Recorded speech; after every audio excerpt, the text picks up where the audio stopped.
Hey boys and girls, it's Trevy the Great again with another battle report. This week I have something slightly different for you. This is a Lord of the Rings strategy battle game battle report between Harad and Gondor. Lord of the Rings, on a side note, was actually the game that got me into the hobby, as I'm sure many other people have been drawn in by Games Workshop's marketing scheme by it. When the Two Towers came out, I saw it in the store, and I was I was with my dad because it was a couple years ago, and he told me that we had to go in and check it out because he was a big Lord of the Rings fan. He's a big fan of fantasy and sci-fi and things like that, and that's where I got started. But anyway, here we have a battle now. What is it? Like 7 or 8 years later, I think, between the Harad and the Gondorians. This is a 500-point battle. Just a side note, I'm using the Mines of Moria rulebook in conjunction with the Harad sourcebook for the game. I don't have any later books besides that, so if some of the rules and things in this game were sort of different than what most people normally accept as normal Lord of the Rings, then sorry about that, but I don't actually have it in the books. I don't play it often enough to justify the expenditure.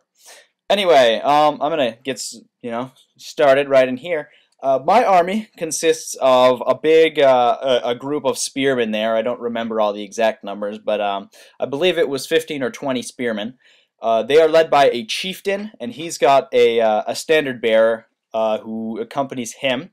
And the chieftain has a spear as well, because spears are awesome. And then I have 10 or so Haradrim archers, and they are supported by 6 Watchers of Karna, which I call my ninjas because they look a lot like ninjas and pretty much do the exact same thing.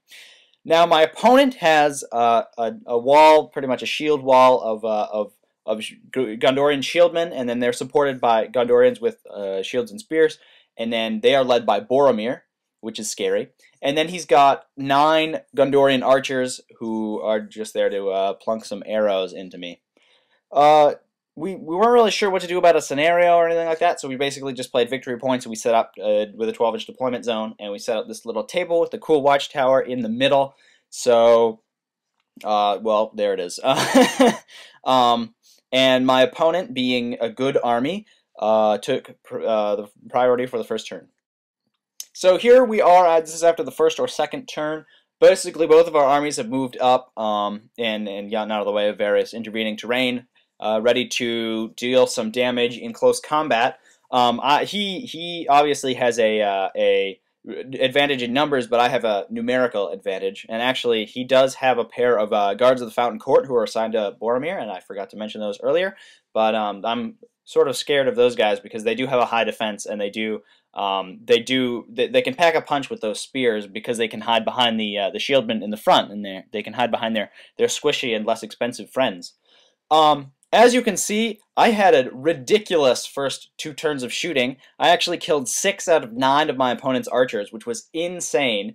But poison bows that the Haradrim have are really handy when it comes to shooting at high defense enemies because those rerolls are totally awesome. And he has only killed 1 or 2 of my archers. So right now I'm way up in terms of kills and victory points, and he really needs to get into combat now because his shooting element is pretty much crippled.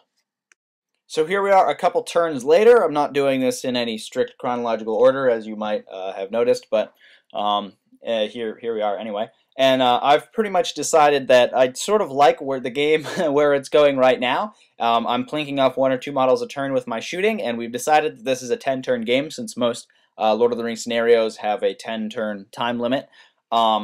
So I've decided that I have time to fall back with my troops and not engage. So as you can see, my my spearman hedgehog, as I call it, is falling back. I was afraid that my troops' lower defense might be a hindrance in the skirmish battle, basically, before the 2 armies join, but the rolling that I got in the first couple of turns really helped me out, so I've decided to fall back and try to kill as many of those shieldmen and spearmen as I can before I have to get into combat with Boromir. I've actually, because my opponent put Boromir right in the front there and he's unprotected, relatively anyway, I've been able to put some wounds on him because Boromir has no fate.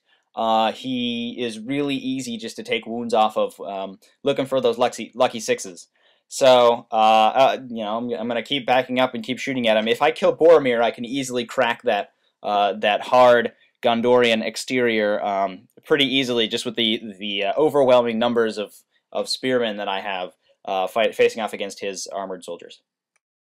Okay, so here we are, a couple turns later. As you can see, I've backed up my spearmen almost to the edge of the board, trying to get as many turns of shooting in before those two forces collide and start doing damage to each other. Although I am an evil army, and I can, if I want to, attack in close combat, shoot into close combat, I really don't want to, because my troops have such low defense that there's actually a really good chance that I might kill them by accident. And I am really against killing my troops by accident. All sorts of lawsuits generally ensue, and the HR department gets angry at me, and it's pretty messy. So basically, I've been just trying to shoot at his guys as fast as possible, trying to kill them. I put 2 wounds on Boromir, and that's caused him to hide behind. If you can see him, just behind that tree and that guard of the Fountain Court up there in the center. He's hiding behind those to try to get as many in the way tests, try to force me to take as many in the way tests as possible, although I'm perfectly fine with taking in the way tests for the the guard of the Fountain Court, because I can kill him as easily as I can wound Boromir, and those guards are pretty hefty expenditures, if I do say so myself. So here we are. Battle is joined. At last, my opponent won priority, but in this case, for this turn anyway. But in this case, it was a bad thing, because it allowed, if he moved up, he was out of charge range. But if he moved up, it allowed me to countercharge his units. He had Boromir, so I think he figured that was probably his best bet, because he didn't want to suffer any more shooting from my archers. So he did move up and allow me to charge him and basically get my spearmen in the choicest positions.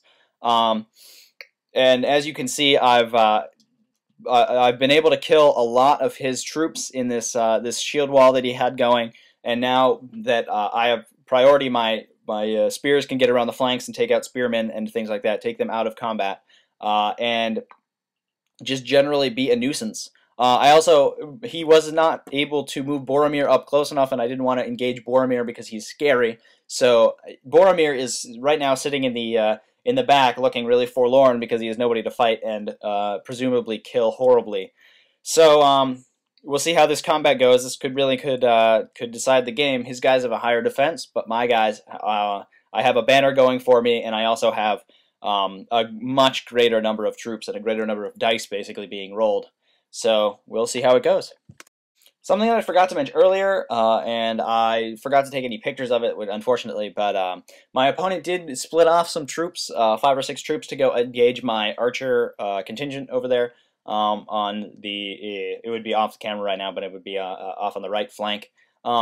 And he just wanted to stop them from shooting and pulling out more of his guys from combat, because especially those spearmen and things like that are very vulnerable to being picked off by archer fire even when in combat. So he moved in to attack, and basically, again, I had enough troops, and the Watchers of Karna, they have 2 hand weapons, and they have a higher fight value than most enemies. So they are no slouches in combat, and that's one of the reasons I keep them around. They also have a higher shooting fight value than normal Haradrim, but they basically, if my opponent decides that he wants to go kill my archers, they've got some pretty combat monsters, pretty combat intense, and they have models to deal with that are more powerful than just normal Haradrim warriors. So those couple Gondorians eventually got killed off by the archers and the Watchers of Karna.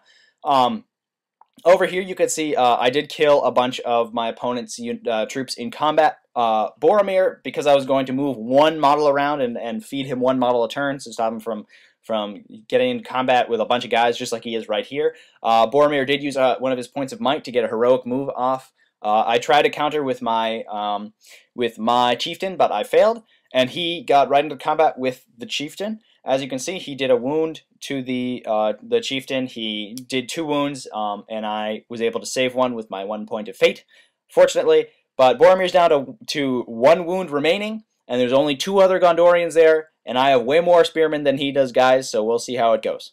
So here's the last turn of the game. This is actually turn 10, so we did go all the way through the game with models remaining on the board. Sometimes in games this small, everybody's just wiped off the board by the end, but this game, that was not so. Boromir, all his buddies got killed in combat, and he ran down to, I think, 2 or 3 might points remaining because he mighted himself up to win the combats earlier. So he did win the combats. He killed a couple models, and like I said, he put a wound on the chieftain.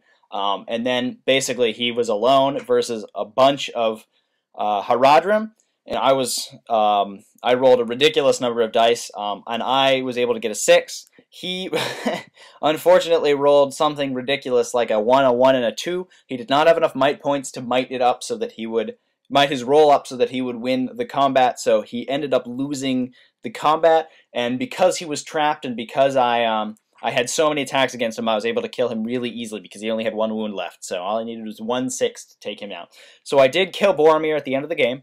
My opponent did have 2 or 3 of his archers left at the end, but that was all that he had remaining on the board.